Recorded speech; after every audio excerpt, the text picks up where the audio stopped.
বিশ্ব মানবের মানবিকতার শুদ্ধ পবিত্রতায় বিশ্ব ভ্রাতৃত্ববোধ অমৃতময় হয়। সেই অমৃতধারায় বিশ্বের অন্তরের বাহিরে সর্বত্রই শান্তিময় হয়।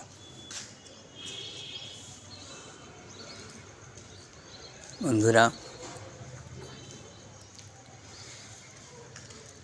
সবাই বলে যে হিন্দু ধর্ম,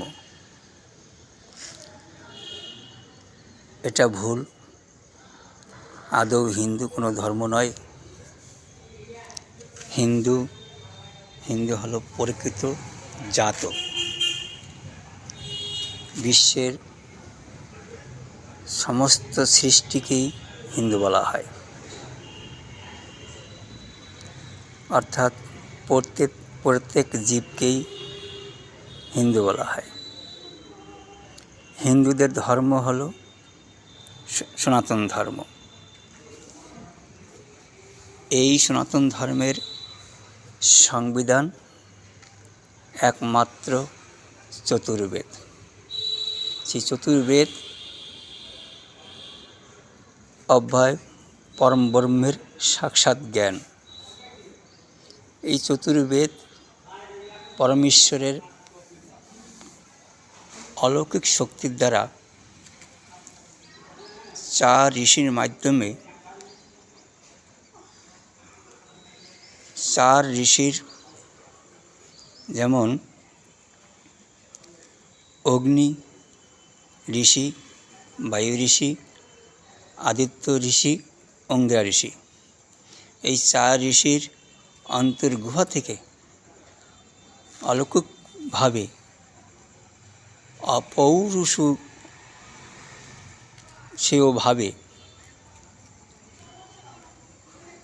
এই চতুর্বেদ প্রকট হয়েছিল। যেমন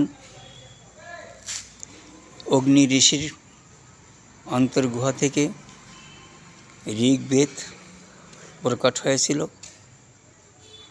বায়ু ঋষির অন্তর্গুহা থেকে যজুর্বেদ প্রকট হয়েছিল, আদিত্য ঋষির অন্তর্গুহা থেকে সামবেদ প্রকট হয়েছিল এবং অঙ্গিরা ঋষির অন্তর্গুহা থেকে অথর্ববেদ প্রকট হয়েছিল। এই চতুর্বেদ সকল নরনারীর জন্য, এই চতুর্বেদের চতুর্বিদ্যা ধর্ম, অর্থ, কাম, মোক্ষ, এই চতুর্বিদ্যা সমস্ত মানব জাতির জীবনযাত্রার জন্য এই চতুর্বেদ পরমেশ্বর প্রকাশ করেছিলেন। তাই সমগ্র মানব জাতি এই চতুর্বেদের ভিত্তিতে সমস্ত জীবনযাত্রা। বেদের অপর নাম শ্রুতি। কারণ শ্রুতি নাম কেন হয়েছিল? যখন এই বেদ প্রকট হয়েছিল তখন কোনো লিখিত ব্যবস্থা ছিল না। তখন শুনে শুনে মুখস্থ কণ্ঠস্থ হতো।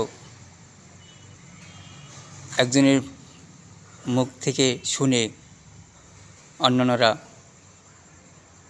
কণ্ঠস্থ করে নিতেন। তাই বেদের অপর নাম শ্রুতি।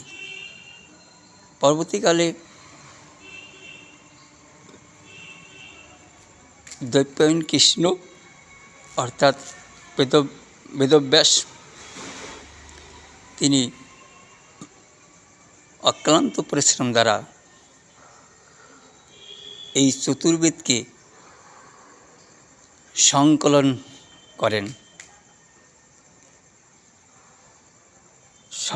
করেন এবং তামার পাতায় তিনি লিপিবদ্ধ করে রাখেন।